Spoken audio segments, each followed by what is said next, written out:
पुराने घर की परछाई रवि और उसके दोस्त अक्सर साहसिक रोमांच की तलाश में रहते थे।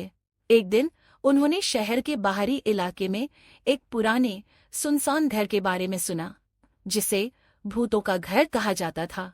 लोगों का कहना था कि उस घर में रात गुजारने की हिम्मत किसी में नहीं थी, क्योंकि वहां अजीब घटनाएं होती थीं। रवि ने इसे चुनौती के रूप में लिया और अपने दोस्तों के साथ वहां जाने का फैसला किया। शाम के वक्त वे उस घर पहुंचे। घर जर्जर हो चुका था, खिड़कियां टूटी हुई थीं और दीवारों पर काई जमी हुई थी। घर के अंदर घुसते ही एक अजीब सी ठंडक महसूस हुई। यहाँ कुछ अलग सा लगता है, मोहित ने कहा। डरने की जरूरत नहीं है, सब अफवाहें हैं, रवि ने जवाब दिया। घर के भीतर कुछ पुराने फर्नीचर और धूल से ढकी चीजें पड़ी थीं। हर कदम पर लकड़ी का फर्श चरमराता था।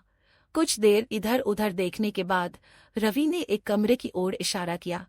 चलो, इस कमरे को देखते हैं, उसने। वह दरवाजा काफी पुराना और भारी था। जैसे ही रवि ने दरवाजा खोला, अंदर अंधेरा और सन्नाटा था। कमरे में घुसते ही रवि को दीवार पर टंगी एक बड़ी सी तस्वीर दिखाई दी। तस्वीर में एक आदमी था जिसकी आंखें असामान्य रूप से बड़ी और गहरी थीं।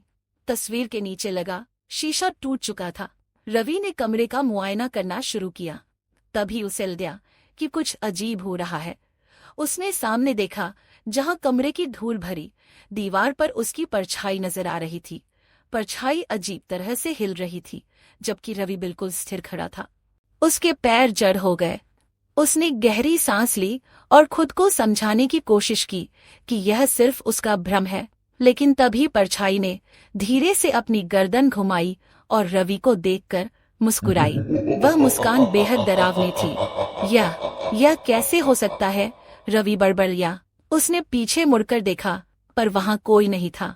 जब उसने फिर दीवार की ओर देखा, तो परछाई ने धीरे से कहा, अब तुम मेरी जगह हो।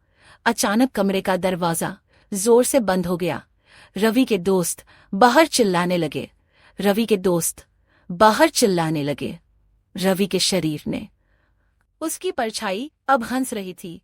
जब दरवाजा टूटा और उसके दोस्त अंदर आए, तो उन्होंने रवि को दीवार की ओर देखे खड़ा पाया। लेकिन अब उसकी परछाई दीवार पर नहीं थी।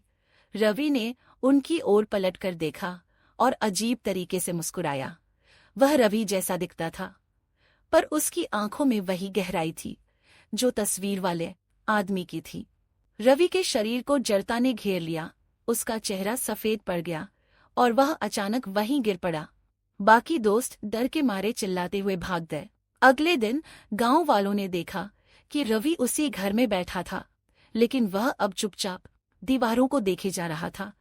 कोई उससे बात करता तो वह सिर्फ एक अजीब मुस्कान देता। वह घर फिर कभी खुला नहीं और रवि कभी पहले जैसा नहीं हुआ।